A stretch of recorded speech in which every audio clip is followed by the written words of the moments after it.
अस्सलाम वालेकुम, जय हिंद, आदाब। आप सभी का अपने YouTube चैनल उम्मीद एकेडमी 2.0 पर आप सभी का स्वागत है। जैसा कि पहले हमने अनाउंस कर दिया था कि आपके इस चैनल पर मॉडर्न हिस्ट्री, मेडिवल हिस्ट्री और एंशिएंट हिस्ट्री इस सब की सीरीज स्टेप बाय स्टेप चलेगी।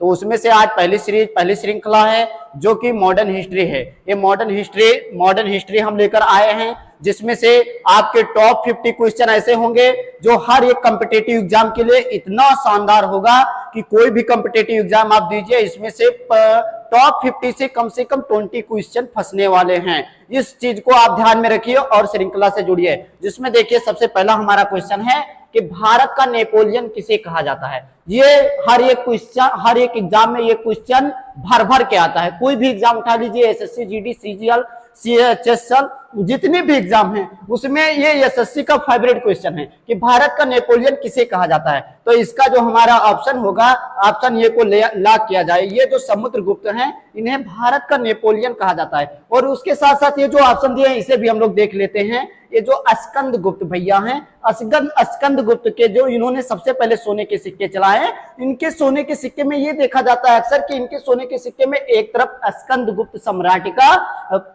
पिक्चर छपा रहता है और पीछे जो सरस्वती जी होती हैं उनकी आकृति इनके सोने के सिक्के पर बनी रहती है, इसलिए इनका सिक्का जो है बहुत प्रचलित हुआ। और जो ये चंद्रगुप्त हैं, ये चंद्रगुप्त मौर्य वंश के संस्थापक और विक्रमादित्य, इन्हें चंद्रगुप्त द्वितीय के नाम से भी जाना जाता है जो विक्रमादित्य हैं। अब उसके बाद जो दूसरा हमारा क्वेश्चन आता है, देखिएगा दूसरा क्वेश्चन जो हमारा है, दूसरा क्वेश्चन है दिल्ली सल्तनत का उद्धारक कौन है। मतलब किसने सबसे टॉप पे दिल्ली सल्तनत को पहुंचाया। तो इसमें जो गयासुद्दीन बलबन का नाम आता है, इन्हें हम दिल्ली सल्तनत का उद्धारक मानते हैं। और इसके साथ साथ हम कुतुबुद्दीन ऐबक को देख लेते हैं। इन्होंने सबसे पहले कुतुब मीनार की स्थापना कराई। कुतुब मीनार बख्तियार काकी के नाम पर बनाया, उनके यादगार में बनवाया गया, जिसका 2 मंजिला इन्होंने बनवाया। उसके बाद 1 मंजिला इल्तुतमिश बनवाते हैं। उसके बाद जो टॉप वाला मंजिला आता है वो फिरोज शाह तुगलक यानी तुगलक वंश के शासक बनवाते हैं। उसके बाद मिनासुस सिराज इन्हीं से रिलेटेड है। और उसके बाद जो इल्तुतमिश आते हैं, इल्तुतमिश को वास्तविक गुलाम वंश का वास्तविक संस्थापक हम इल्तुतमिश को मानते हैं। इल्तुतमिश इतना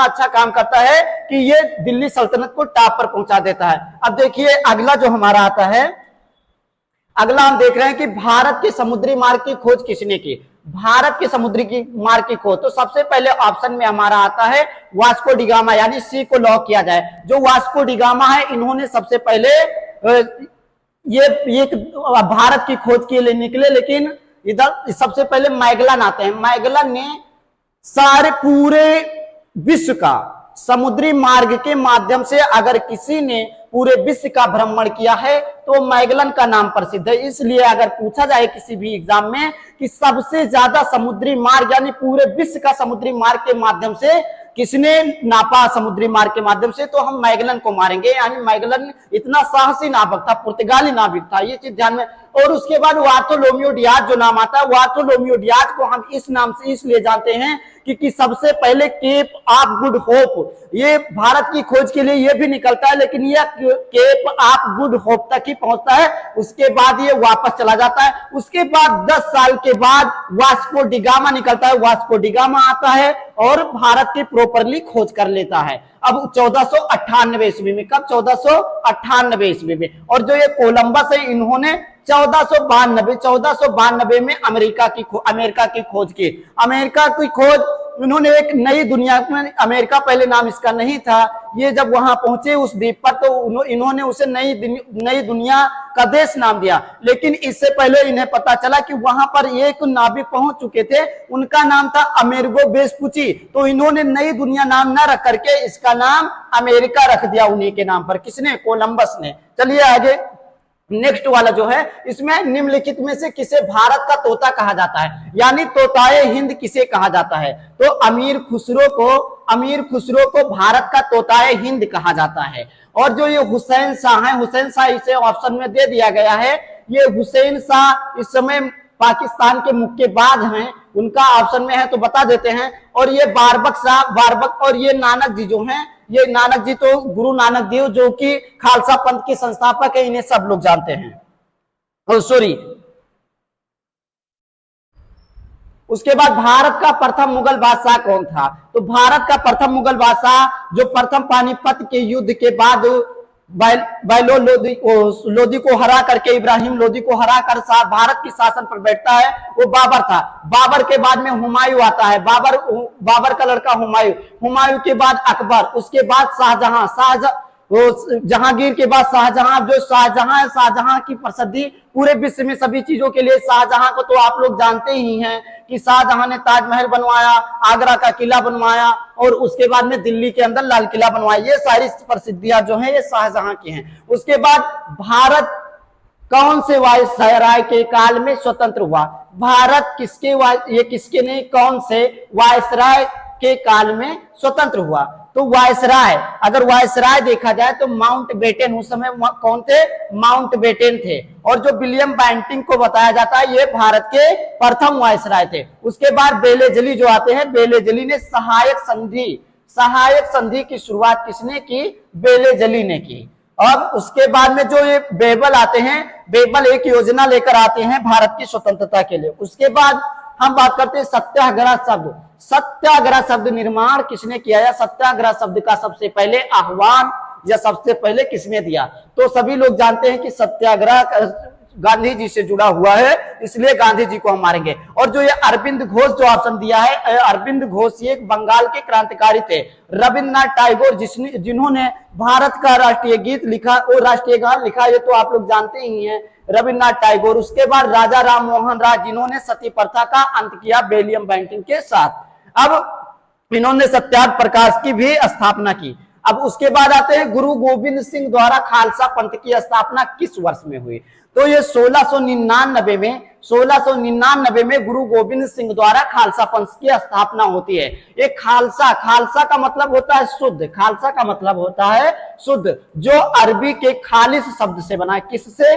अरबी के खालिस शब्द से बना है। खालिस का मतलब होता है अरबी में शुद्ध। अब उसके बाद 1707, जो 1707 आता है, इसमें 1707 के अंतर्गत औरंगजेब की मृत्यु हो जाती है। अब उसके बाद आइएगा अगले वाला, जो सूफी परंपरा में पीर से क्या आशय है, यानी पीर शब्द क्यों प्रयोग किया जाता था सूफी परंपराओं में? तो जो सभी सूफी संतों में सर्वश्रेष्ठ ये जो बी वाला है, सूफियों के जो गुरु होते थे उन्हें पीर कहा जाता था। क्या कहा जाता था? पीर कहा जाता था। तो इससे ये बी वाला ऑप्शन इसमें सही रहेगा। अब उसके बाद जो आता है, महात्मा गांधी ने अपना प्रथम सत्याग्रह किस स्थान से शुरू किया? तो इसमें जो चंपारण है, चंपारण से 1917 के अंदर गांधी जी सबसे पहले अपना सत्याग्रह भारत के अंदर शुरुआत करते हैं। और साबरमती आश्रम जो है ये गांधी जी का गुजरात के अंदर है। उसके बाद बारदोली सत्याग्रह है जो किसानों से और गांधी जी से संबंध है। उसके बाद खेड़ा मिल मजदूरों से रिलेटेड ये एक आंदोलन है। अब उसके बाद आता है रूसी क्रांति किस वर्ष शुरुआत हुई थी? तो रूसी क्रांति 1905 इसमें ऑप्शन दिया है। 1905 जो है इस समय बंगाल का विभाजन होता है। क्या होता है? बंगाल का विभाजन 1905 में होता है। उसके बाद इस समय कौन था? वायसराय कौन था या गवर्नर जनरल कौन था? लॉर्ड कर्जन थे। कौन था? लॉर्ड कर्जन इस समय यहाँ का गवर्नर जनरल हुआ करता था। कब? 1905 के अंदर। 1911 के अंदर कलकत्ता से दिल्ली राजधानी स्थानांतरण की जाती है। और सबसे पहले अगर जनगण मन अधिनायक गाया जाता है इसी 1911 के अंदर। अब इसका जो ऑप्शन होगा ये सी वाला करेक्ट होगा। वर्ष 1917 में रूसी क्रांति शुरुआत होती है, रूसी क्रांति स्टार्ट होती है। रामकृष्ण मिशन की स्थापना किसने की थी? तो रामकृष्ण मिशन की स्थापना जो है ये विवेकानंद जी ने की थी। किसने की थी? विवेकानंद जी ने। इनके गुरु रामकृष्ण परमहंस जी थे, उन्हीं के नाम पर इन्होंने रामकृष्ण मिशन की स्थापना की। अब राजा राम मोहन राय ने ब्रह्म समाज की स्थापना की। केशव चंद्र सेन इसी से जुड़े हुए थे। और दयानंद सरस्वती ने आर्य समाज की स्थापना की। किसकी? आर्य समाज की स्थापना दयानंद सरस्वती ने की। अब उसके बाद अगला जो क्वेश्चन देखिएगा, उसके बाद आता है केप ऑफ गुड होप के रास्ते भारत तक के समुद्री रास्ते की खोज किसने की? तो इसमें पहला दिया है क्रिस्टोफर कोलंबस, अमुंदन सेन, तो हम वास्को डिगामा को मारेंगे। क्यों वास्को डिगामा को मारेंगे? इसमें दिया है कि केप ऑफ गुड होप से भारत तक की खोज किसने की, तो हम वास्को डिगामा मारेंगे। अगर इसमें आता ये आता कि केप ऑफ गुड होप पर सबसे पहले कौन पहुंचा, तो हम बार्थोलोम्यू डियाज मारते। लेकिन इस क्वेश्चन के मुआफिक ये हमारा ये वाला ऑप्शन सही रहेगा। अब उसके बाद जो अगला क्वेश्चन आता है, महात्मा गांधी का राजनीतिक गुरु कौन था? तो महात्मा गांधी के राजनीतिक गुरु जो थे वो गोपाल कृष्ण गोखले थे। कौन थे? गोपाल कृष्ण गोखले। अब उसके बाद जो अगला क्वेश्चन हम देखते हैं, अगला क्वेश्चन है मानव ने सर्वप्रथम किस फसल का उपयोग किया? ये मानव ने सबसे पहले जौ का उपयोग किया। किसका किया? जौ का। पहली बार परमाणु बम कहां फेंका गया था? तो ये जापान में पड़ता है हिरोशिमा। जापान में पड़ता है हिरोशिमा। यहां पर 6 अगस्त 1945 को पहले सबसे पहले हिरोशिमा में फेंका गया था बम। उसके बाद एक जगह जापान के अंदर और पड़ती है, जापान के अंदर एक जगह और पड़ती है जिसका नाम है नागासाकी। वहां पर 9 तारीख 1945 यानी 9 अगस्त 1945 को वहां पर बम फेंका जाता है। अब इसके बाद में हम नेक्स्ट क्वेश्चन देखते हैं। नेक्स्ट वाला है हमारा कि महात्मा बुद्ध ने अपना पहला उपदेश कहाँ दिया? तो ज्ञान प्राप्त करने के बाद महात्मा बुद्ध ने अपना सबसे पहला जो उपदेश दिया था, मतलब अपने बौद्ध धर्म के बारे में बताया था, वो सारनाथ यानी श्रावस्ती के आसपास सारनाथ में सबसे पहले अपना उपदेश दिया था। उसके बाद में आते हैं ये कुशीनगर। जो कुशीनगर है ये महात्मा गांधी के महापरिनिर्वाण से संबंधित है, यानी यहाँ पर महात्मा बुद्ध की मृत्यु हुई थी।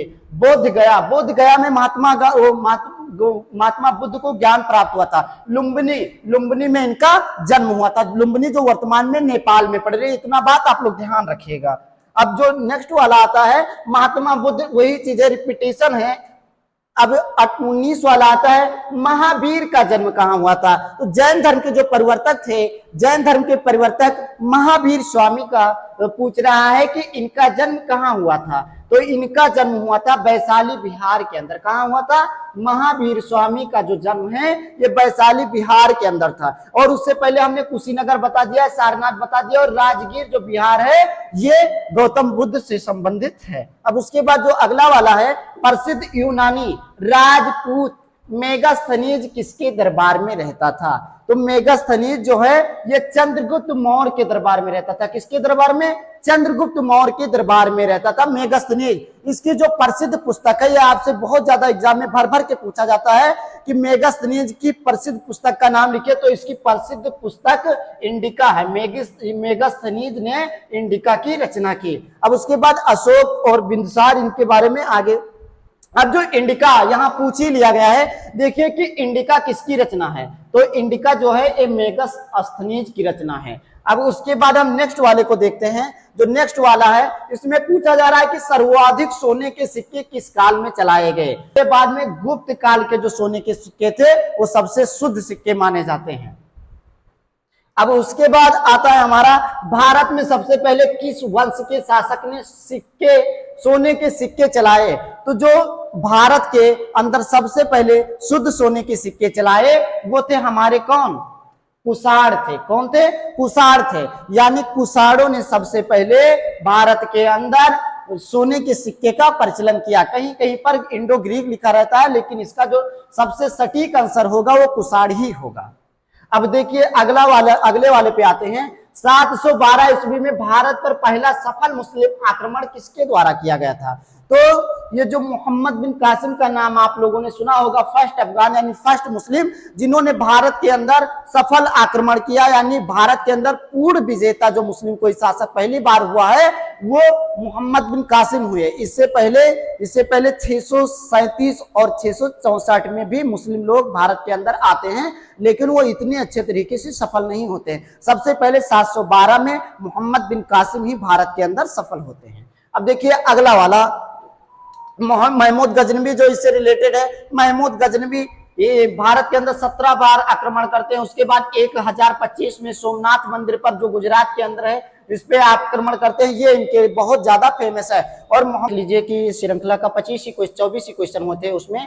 अब ये 25 वाला जो क्वेश्चन है हमारा, इसमें बता रहा है कि महमूद गजनवी ने भारत पर कुल कितने आक्रमण किए थे? यानी उन्होंने भारत के अंदर कितने बार आक्रमण किया? तो ये जो हमारी संख्या हो जाएगी ये 17 हो जाएगी, यानी महमूद गजनवी ने भारत के अंदर 17 बार आक्रमण किया, जिसमें से इनका 1025 सोमनाथ मंदिर यानी सोमनाथ जो गुजरात के अंदर है, ये वाला आक्रमण इनका बहुत फेमस माना जाता है। अब उसके बाद हम नेक्स्ट क्वेश्चन देखते हैं। नेक्स्ट वाला जो है हमारा, महमूद गजनवी की भारत पर आक्रमण के समय भारत आए विद्वान अल-ब्रूनी ने किस ग्रंथ की रचना की? तो अल-ब्रूनी जो इनके साथ में आया था वो बहुत बड़ा विद्वान था, एक अरबी विद्वान था। इसने किताबुल हिंद पुस्तक की खोज की, जिसमें इन्होंने रची, जिसमें इसने भारत के भूगोल, यात्रा वृतांत यानी भारत के राज शासन सभी चीजों का वर्णन इसने अपनी पुस्तक किताबुल हिंद में किया है। किसने? अल-ब्रूनी ने। अब जो नेक्स्ट वाला हम देखते हैं, नेक्स्ट वाला है कि कुतुब मीनार का निर्माण किस सूफी के याद में किया गया था? तो पिछले वाले लेक्चर में हम बता चुके हैं कि जो ये कुतुब मीनार है, कुतुब मीनार कुतुबुद्दीन ऐबक के द्वारा इनके जो गुरु थे कुतुबुद्दीन बख्तियार काकी के याद में इन्होंने बनवाया था। किसने? कुतुबुद्दीन ऐबक ने। लेकिन इसे पूरा किसने कराया? इल्तुतमिश ने। उसके बाद फिरोज शाह तुगलक ने भी जो चौथा मंजिला है उसे फिरोज शाह तुगलक ने पूरा करवाया। उसके बाद आता है भारत की प्रथम मुस्लिम महिला शासिका कौन थी? ये क्वेश्चन बहुत ज्यादा पूछा जाता है, हर एक एग्जाम के लिए बहुत ज्यादा इंपॉर्टेंट है कि भारत की प्रथम महिला मुस्लिम शासिका कौन थी? तो ये रजिया सुल्तान जो थी, ये भारत की प्रथम मुस्लिम शासिका थी, जो कि इल्तुतमिश की बेटी थी। अब उसके बाद में अगला नेक्स्ट वाला हम देखते हैं। नेक्स्ट वाला, भारत में सिजदा एवं पाबोस प्रथा किसने शुरुआत की? तो सिजदा जो होता है वो जमीन को चूमना, और पाबोस यानी उसे मतलब उनके पांवों को चूमना। जो ये पाबोस और सिजदा जो होता है उनके आगे नतमस्तक होना, ये बलवन ने शुरुआत किया था। किसने शुरुआत किया था? सिजदा और पाबोस जो परंपरा है ये बलवन ने किया था।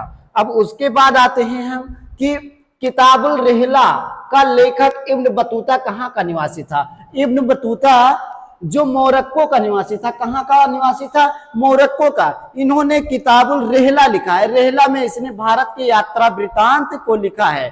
अब उसके बाद में हम नेक्स्ट वाला देखते हैं। 30वां क्वेश्चन आके देखते हैं आप कि अकबरनामा के रचनाकार कौन थे? यानी अकबरनामा की रचना किसने की थी? तो ये हम देखते हैं कि अकबरनामा की रचना जो है ये अबुल फजल ने की थी। किसने किया था? अकबरनामा की रचना जो अकबर के नौरत्नों में यानी अकबर के दरबार में हुआ करते थे, इनके दरबारी कब थे? अबुल फजल। इन्होंने अकबरनामा की रचना की। अब उसके बाद हम नेक्स्ट वाला जो देखते हैं, यह निम्न में से किस मुगल शासक ने न्याय की जंजीर लगवाई थी? न्याय की जंजीर यानी अगर आपको न्याय चाहिए तो वो जंजीर को आप हिलाओ, यानी उस जंजीर को खटखटाओ। ये जो प्रथा थी ये जहांगीर ने स्टार्ट किया था। किसने स्टार्ट किया था? जहांगीर की शासनकाल में जहांगीर ने अपने लोगों के इच्छाओं को, उनके दुखों को जानने के लिए जंजीर की व्यवस्था की, यानी न्याय की जंजीर लगवाई।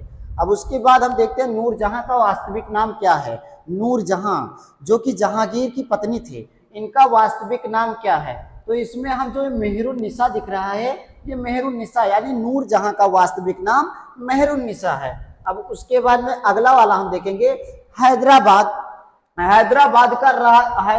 राज्य का संस्थापक कौन था? तो हैदराबाद राज्य का संस्थापक निजामुल मुल्क यानी चिंकलीज खां को माना जाता है। किसको माना जाता है? चिंकलीज खां को। यानी हैदराबाद के राज्य के संस्थापक चिंकलीज खां हैं। और जो अगला वाला हमारा नेक्स्ट वाला है कि पानीपत का तृतीय युद्ध 1761 में, प्रथम युद्ध 1526, दूसरा 56, तीसरा 1761 में होता है। ये जो होता है ये मराठा और अफगान के बीच में होता है, अहमद शाह अब्दाली और मराठाओं के बीच में। तो अहमद शाह अब्दाली जो है वो अफगानी था, इसलिए जो पानीपत का तृतीय युद्ध होता है ये मराठाओं और अफगान के बीच में होता है। अब जो नेक्स्ट वाला हम देखेंगे, ईस्ट इंडिया कंपनी की स्थापना कब हुई? जो हमारा 36 नंबर क्वेश्चन है, इसमें हम देखेंगे कि भारत के अंदर ईस्ट इंडिया कंपनी की स्थापना कब होती है? तो ईस्ट इंडिया कंपनी की स्थापना भारत के अंदर 1600 ईस्वी में होती है। कब? 1600 ईस्वी में होती है। उसके बाद हम देखेंगे प्लासी का युद्ध। प्लासी का युद्ध 1757 में होता है, उसके बाद बक्सर का युद्ध 1764 में होता है। तो जो प्लासी का युद्ध होता है ये सिराजुद्दौला एवं अंग्रेजों के बीच में होता है। किसके बीच में? सिराजुद्दौला और अंग्रेजों के बीच में होता है, जिसमें सिराजुद्दौला की हार होती है और अंग्रेज जीत जाते हैं। अब उसके बाद जो आता है, बंगाल में अस्थाई बंदोबस्त किसने लागू किया? पूछा जाता है कि बंगाल के अंदर अस्थाई बंदोबस्त किसने लागू किया? तो अस्थाई बंदोबस्त बंगाल के अंदर लॉर्ड कॉर्नवालिस ने, किसने? लॉर्ड कॉर्नवालिस ने लागू किया। अब नेक्स्ट वाला हम देखते हैं। नेक्स्ट हमारा है 38 नंबर क्वेश्चन है कि बंगाल में अस्थाई बंदोबस्त, ये तो हम देख चुके हैं। नेक्स्ट वाला जो हमारा 39 नंबर है, इसमें बता रहा है कि बंगाल का प्रथम गवर्नर जनरल कौन था? यानी बंगाल के अंदर, बंगाल प्रांत का, स्पेशल बंगाल का गवर्नर जनरल कौन था? तो ये जो वारेन हेस्टिंग थे, वारेन हेस्टिंग बंगाल के प्रथम गवर्नर जनरल थे। उसके बाद हम नेक्स्ट वाला देखते हैं कि भारत का प्रथम गवर्नर जनरल कौन था? यानी उस समय हम बंगाल की बात किए, अब हम पूरे भारत की बात कर रहे हैं कि पूरे भारत का प्रथम गवर्नर जनरल कौन था? तो हम देखेंगे लॉर्ड विलियम बेंटिंक जो हैं ये भारत के प्रथम गवर्नर जनरल थे। उसके बाद नेक्स्ट वाला देखते हैं कि सहायक संधि पर हस्ताक्षर करने वाला कौन सबसे पहला राज्य था? यानी सहायक संधि, डलहौजी की जो सहायक संधि थी, इस पे सबसे पहले संधि करने वाला कौन था? तो जो हैदराबाद के निजाम थे, सॉरी कॉर्नवालिस की जो सहायक संधि थी, इस पे सबसे पहले हैदराबाद के निजाम ने हस्ताक्षर किया था। अब उसके बाद में आते हैं, निम्नलिखित में से किस युद्ध में फ्रांसीसियों का निर्णायक हार हुई तथा अंग्रेजों की सर्वोच्चता स्थापित हुई? तो ये युद्ध होता है, ये वांडीवास का युद्ध होता है। वांडीवास जगह पर होता है, जो कि कर्नाटका के अंदर वांडीवास जगह पर होता है। तो ये जो पुर्तगाल फ्रांसीसियों का निर्णायक हार जो होता है, ये वांडीवास जगह पर होता है। इसका ऑप्शन ये होगा हमारा। अब जो हमारा 43 नंबर है, भारत में रेल किस वर्ष चली? तो भारत में रेल सबसे पहले 1853 ईस्वी में लॉर्ड डलहौजी के शासनकाल में, किसके? लॉर्ड डलहौजी के शासनकाल में चलती है, जो कि मुंबई से ठाणे के बीच में, कहा? मुंबई से ठाणे के बीच में 34 किलोमीटर चलती है। अब नेक्स्ट वाला क्वेश्चन हम देखते हैं। नेक्स्ट वाला जो है ये है वहाबी आंदोलन के प्रवर्तक, यानी वहाबी आंदोलन का शुरुआत किसने किया था? तो ये जो सैयद अहमद जी हैं, इन्होंने वहाबी आंदोलन की शुरुआत भारत के अंदर की अंग्रेजों के खिलाफ। अब जो 1857 ईस्वी के विद्रोह के समय सैनिकों ने किसे भारत का सम्राट घोषित किया? तो उस समय दिल्ली में शासक, 1857 की क्रांति के समय दिल्ली के शासक बहादुर शाह द्वितीय यानी बहादुर शाह जफर हुआ करते थे। इसीलिए 1857 के विद्रोह के समय सैनिकों ने बहादुर शाह जफर को भारत का सम्राट घोषित किया। अब जो नेक्स्ट वाला क्वेश्चन है हमारा 46 नंबर, भारतीय पुनर्जागरण का मसीहा किसे कहा जाता है? यानी भारत के अंदर भारतीय पुनर्जागरण का मसीहा, जो ये राजा राम मोहन राय जी को भारत के अंदर पुनर्जागरण का पिता कहा जाता है, क्योंकि इन्होंने ही भारत के अंदर पुनर्जागरण की शुरुआत की। अब उसके बाद राजा राम मोहन राय ने ब्रह्म समाज की स्थापना कब की? कब? 47 नंबर जो हमारा क्वेश्चन है, इसमें पूछा जा रहा है कि राजा राम मोहन राय ने ब्रह्म समाज की स्थापना कब की? तो 1828 के अंदर, 1828 के अंदर राजा राम मोहन राय ने ब्रह्म समाज की स्थापना की। उसके बाद जो नेक्स्ट वाला क्वेश्चन हम देखेंगे 48 नंबर, सत्यार्थ प्रकाश किसकी कृति है? तो सत्यार्थ प्रकाश ये जो स्वामी दयानंद सरस्वती हैं, ये इनकी जो प्रथम कृति है सत्यार्थ प्रकाश, यानी सत्यार्थ प्रकाश की रचना दयानंद सरस्वती जी के द्वारा की गई। इन्होंने पहला एक प्रमुख नारा दिया था कि वेदों की ओर लौटो। अब जो नेक्स्ट वाला आता है, मुस्लिम लीग की स्थापना कब हुई? मुस्लिम लीग की स्थापना कब हुई? तो मुस्लिम लीग की स्थापना 1906 के अंतर्गत होती है। कब होती है? 1906 में मुस्लिम लीग की स्थापना होती है। नेक्स्ट वाला जो क्वेश्चन है, नेक्स्ट वाला और लास्ट क्वेश्चन, यहीं से हमारी सीरीज समाप्त होती है। जो नेक्स्ट वाला क्वेश्चन है, गुलामगिरी की रचना किसने की है? तो गुलामगिरी की रचना ज्योतिबा फूले ने की है। किसने की है?